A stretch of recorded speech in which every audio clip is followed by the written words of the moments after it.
Hey everybody. This video is just going to be about me driving and vehicles. I was going to say cars, but no, it's going to have to be vehicles. And it's just for the fun of it, folks.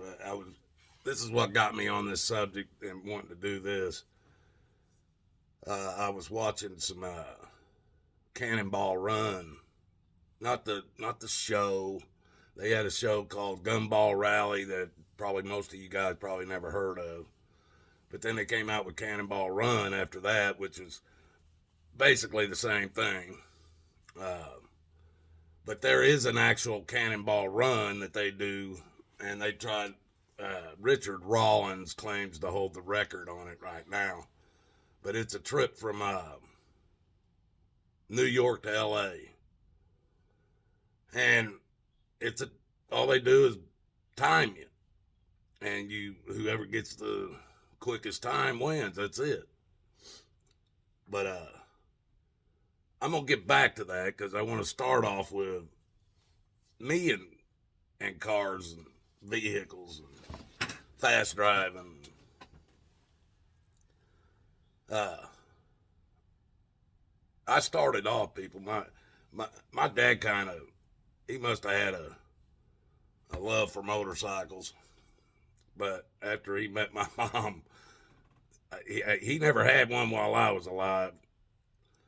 But when he came home from the Korean War, he was let out basically in Washington State, and I'm not going to go into the story of how he was let out, but when he got out, he was in Washington State and he needed to get back to Nashville, and he told me that he went down, took all of his money that he had in his banking account out, went over to the Harley dealership, bought a brand spanking new Harley, got on it and rode it from Washington State back to Nashville, Tennessee, where he lived.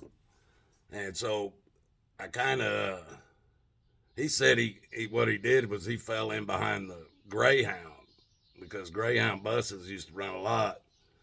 And he'd fall in behind them to stay close enough where the wind was just whipping over his head. It wasn't hitting him in the face. And he said, and then he goes, man, them damn Greyhounds, they'll cruise at 80, 85, 90 mile an hour back then. So he would just stay in behind them, let them cut the wind. And so I know my dad kind of had a love for motorcycles. He just had to give it up.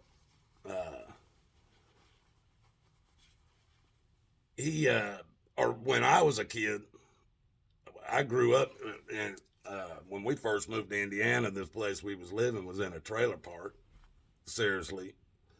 And next door to us, this family lived there. These guys he had a son and a daughter. And the son was my same age. And this guy had go-karts and mini bikes for his son. And because I lived right next door and I was the same age, we were friends. I got to play in those go-karts and ride those mini bikes. So I started, and that was early, like probably between 3 and 5. By the time we got moved into the town that I grew up in and in our house, I was telling my parents I want a mini bike. I want a mini bike. No, you ain't getting no bikes. You ain't doing it. A bicycle, but no motorcycles or mini bikes. Well, one day I brought one home, a mini bike. Now it was in pretty bad shape. The guy probably gave it to me. I'm pretty sure. I can't remember. I don't know how I would have paid him for it, but I either done some work for him or I think it was in bad shape, and when he gave it to me, it didn't even run. And so I brought it home, and my dad he finally. My mom, oh yeah, it don't run good. It ain't being fixed, and finally my dad broke down, and he took it and he sanded the frame all down, took the motor out, sanded it down, painted it. I got a picture of me sitting on it. I think I might have shown you guys a time or two. But he took a board that would fit on where the seat was, where he could bolt it on there, and then he took a hunk of foam and he covered over the board and the foam with it to make a seat out of it. Now it wasn't real pretty, but it damn worked. There wasn't no shocks on that mini bike, so you needed some cushion on your ass, you know. And he got it running and everything, and said, now it's running and everything. You're going to have to keep it running. You're going to have to learn how to do that. I ain't going to work on this thing for you. And so he would teach me when I needed the carburetor or throttle. He'd come out there and he'd make me do it, show me how to do it. And then that way I could do it from there on, you know. And till one day, that wasn't enough. I needed some gears and I wanted some shocks. And like I said, folks, when I was a kid, I shoveled snow during the winter and cut grass and delivered newspapers, and I did all kinds of stuff. We washed Myers ambulances. They on the weekend, we'd go in there and wash all their ambulances and shit, and clean them up for them and stuff. And one day I got a chance to buy a motorcycle. It was a Chaparral 100, which was made by Indian. And it had gears, I think 5 gears it had. That was a long time ago, folks. But it was a motorcycle. It was an enduro, actually. It had lights and turn signals and shit on it. And I bought that thing, brought it home. My mom come apart on, oh no, you ain't riding that damn thing. Oh no. Well, I rode it. Matter of fact, I ended up having to move out of the house and took it with me. But I ended up coming back. People wouldn't let me stay there forever. But when I come back now, by this time, hell, I was riding that thing to and from work. I didn't have no driver's license or a plate on it or nothing. But between where I was living and my job was mostly country road, so I could ride it off just right next to the cornfield running down the road. But I didn't. I rode it on the road. But cop came up, I'd be off in the dirt though. But when I turned 16, my mom and dad had bought a car that my sister had already been driving for a while now, because she was a little over a year older than I was. And they bought a car for her to use and told her, now when Brian gets his license, you're going to have to share it with him. And my mom and dad, hell, I thought I was going to die before they ever gave me that license so I could just drive, you know. I just thought I was going to die. I swear, I did, people. I never thought I'd live long enough to get that license. And I did. Now, before I got my license, my mother used to tell me all the time, I'll give you 2 weeks. 2 weeks I'll give you, and you'll have that car totaled. I said, nah, Mom, I won't do it. I won't do it. No way, not 2 weeks.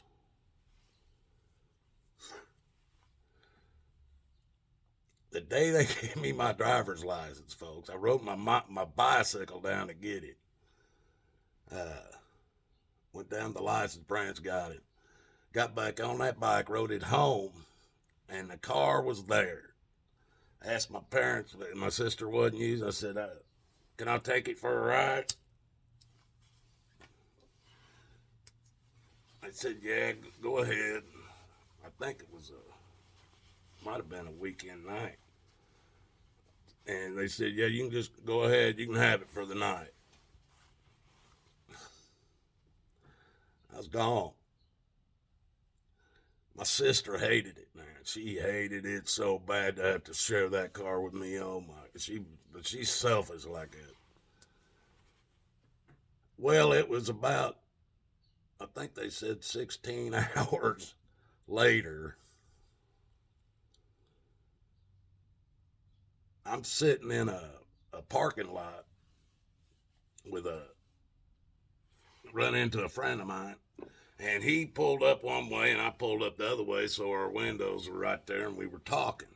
And we were sitting in a mall parking lot, Greenwood Park Mall parking lot, out in a wide open freaking area out there. Nothing out there but some light poles, and that's it, me and him. And I put that down. We were done talking. I said, "Hey, man, what's this shit?" He goes, "What?" I go, "What?" And I put it in reverse, and all I'm going to do is I'm going to stomp on it, go backwards, and then whip the front end around and keep going the other way. Never done this before in my life, folks. Just got my license. Never even attempted it.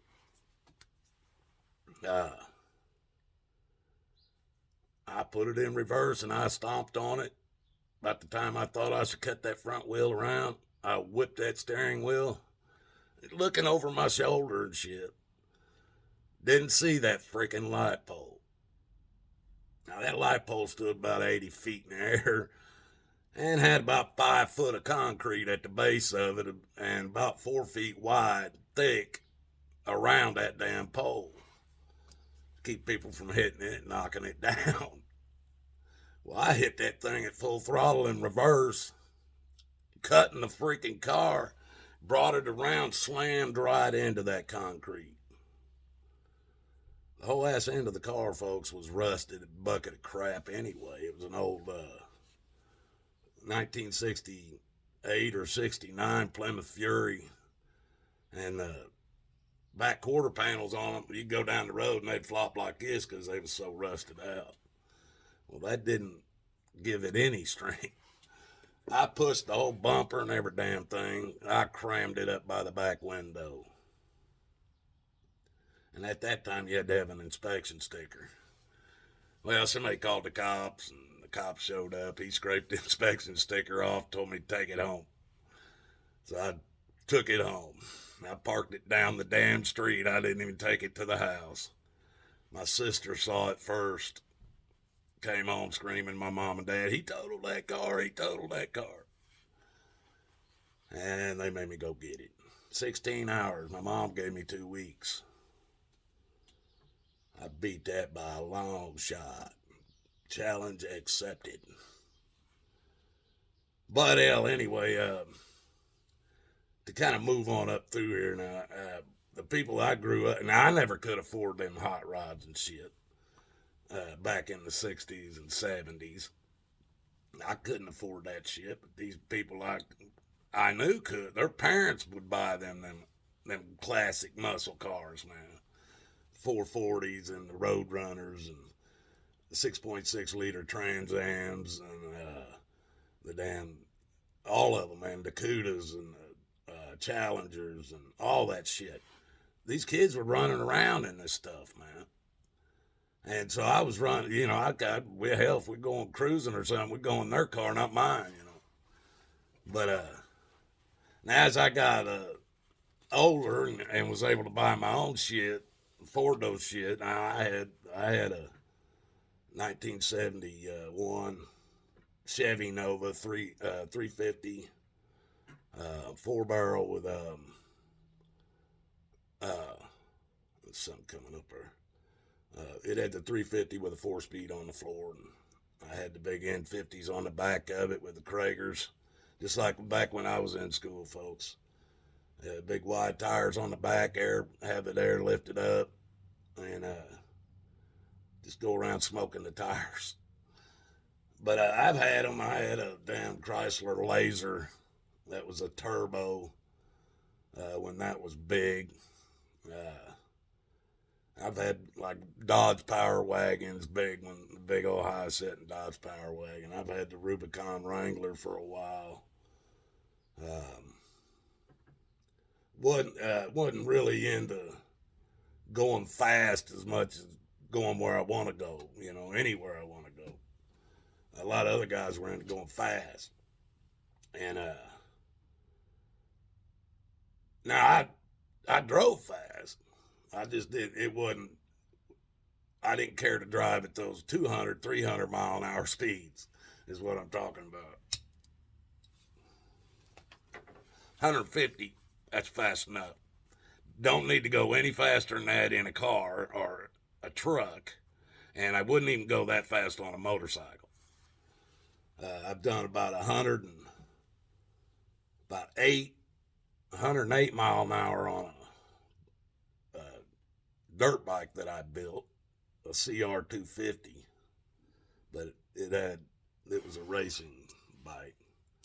It would top out probably about 115. I had it up about 108.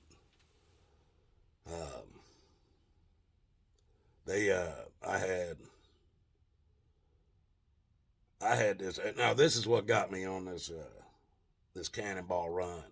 I was watching this Cannonball Run stuff, and they're talking about, these guys have used Lamborghini anywhere from a $200,000 car to a $1.5 million car to run this Cannonball Run.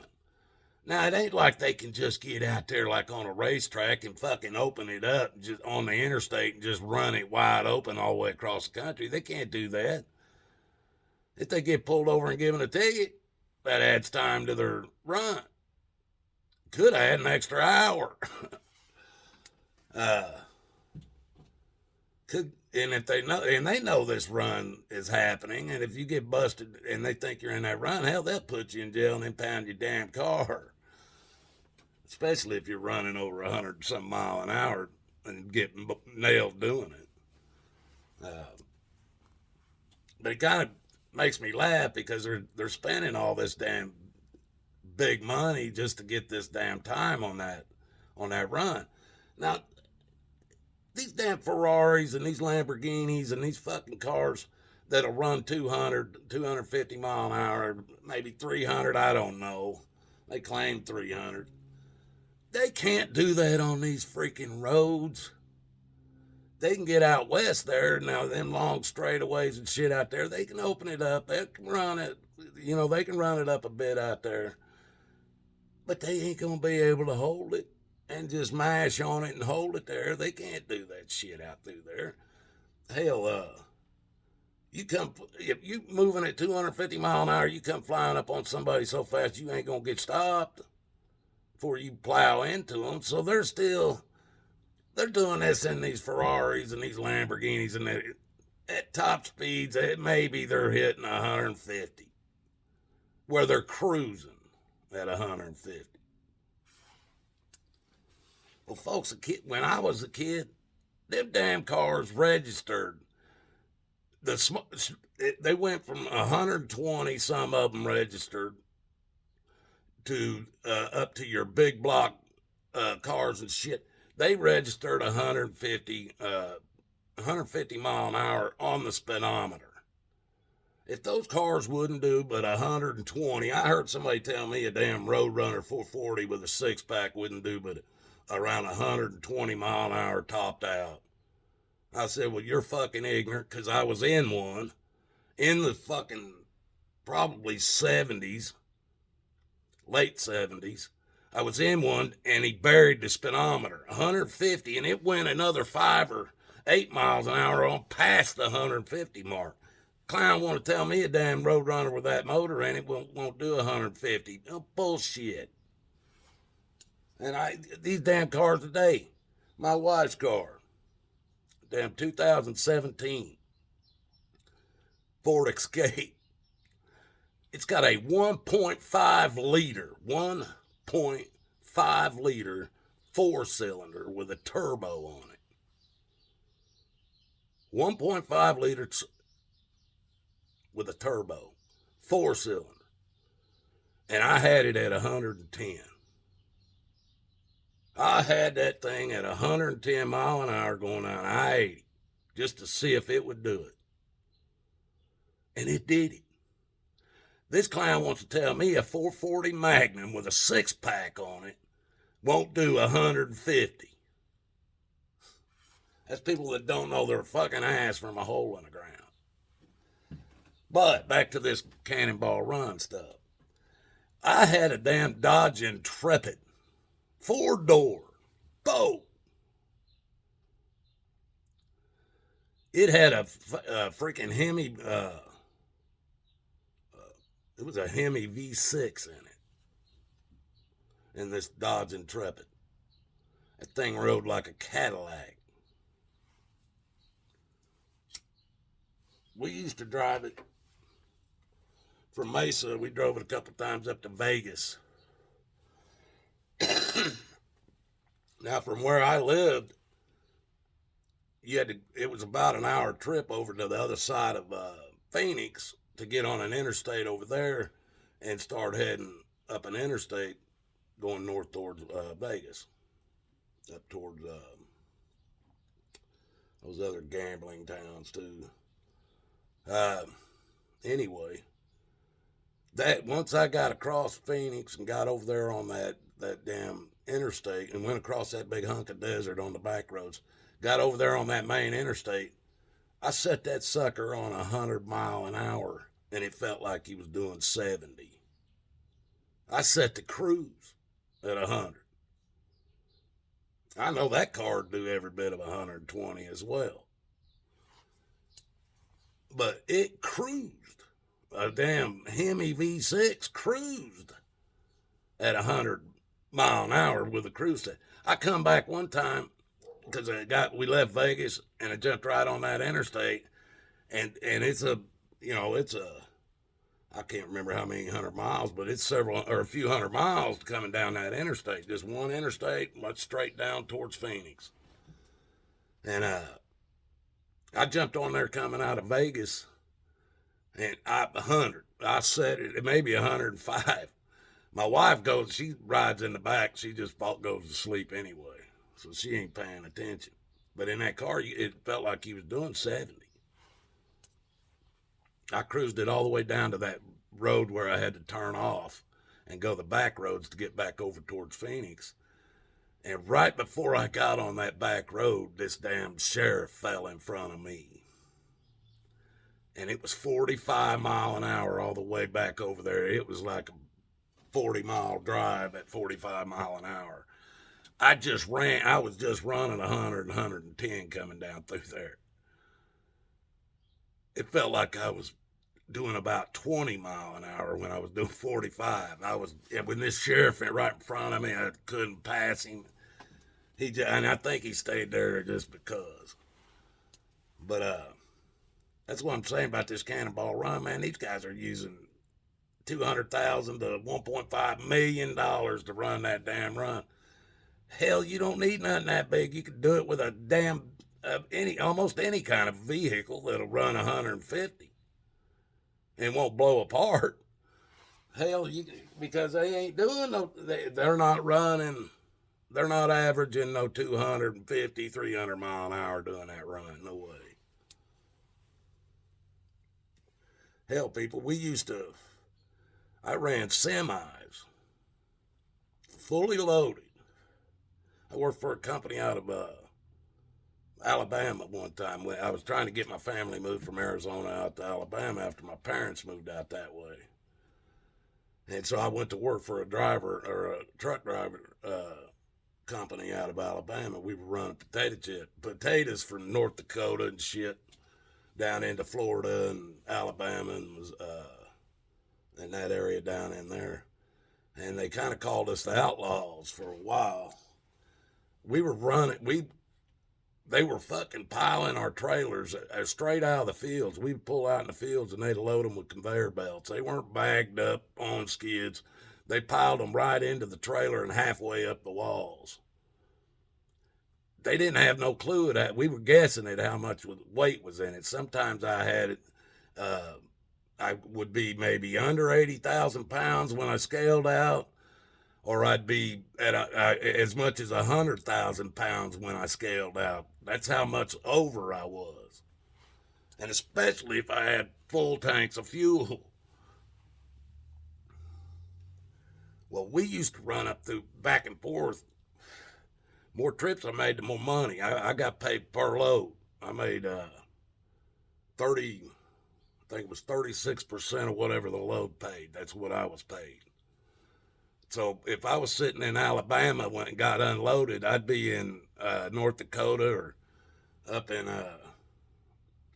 Montana or not Montana, uh, Wisconsin or somewhere up there in about 17 to 20 hours in a semi running over 90 mile an hour. In some cases, we were running 100. We ran one time, we were about 9 deep.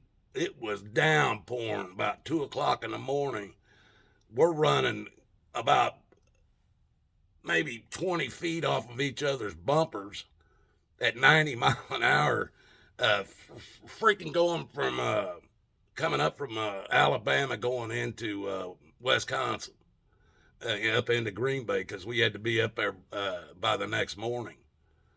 And we ran that damn thing and made it. And semis. And some of them semis, make no doubt, some of them semis will run at 150 fully loaded with no problems, cruise. And ours were opened up. We were running those big diesel cats, 500 horse diesels. They'd run one time, and we would go. Hell, one time I went over 300 miles going around out of my way to go around weigh stations because I weighed too much. And other times I pull in the back of a damn truck stop way in the back, kick open my doors and start kicking damn potatoes out of the back of my damn trailer, man. Had to kick off 3 or 4 or 5,000 pounds of potatoes because I'd have to go across freaking scales. And sometimes we just run them. They never chased me down for just driving by them, so I just run them. We were running. Hell, I had probably 4 or 5 log books in my damn truck. And depending on what day it was, which one I was using, I'd have to get up in the mornings, bring one of these log books up to wherever I was and make it look legal. And one time I got pulled into a damn weigh station, and the guy asked for my logbook, and I'm like, shit. The only thing that was real and that even lined up was the very first page. If he would have looked at the second page, it wasn't even going to match up to the days. I mean, it was about 6 days before that, the last time I used that logbook. And I handed that logbook to him going, oh shit, I'm done. They're going to lock me down right here. He looked at the first page and turned around and handed me the logbook back. Didn't even look through it. I got lucky. He would have locked my truck down right there for probably, I think back then it was 16 hours or something. I can't remember. It was a long time ago. But anyway, that's just a little about me and cars. I do like the old classic cars more than these newer ones. The older cars are made out of metal. They're not plastic. You guys can have them. You can't even work on these new shit anymore, you know. It's ridiculous. You got to have $500,000 worth of equipment and tools to work on these new cars. Now with this biological shit they're attaching to it in 2026, I don't know what they're moving to now, but anyway, I hope you guys enjoyed that. I don't know if you're gonna like it or not. Just something I wanted to talk about. You don't need a damn gazillion-dollar car to run a 2,000-mile race when you're only cruising at best, you're averaging maybe 90 mile an hour. You ain't even averaging 150. All right, guys. God loves you, and so do I. Have a good one out there. I didn't have nothing to rant about, so this is what you get. I love you guys.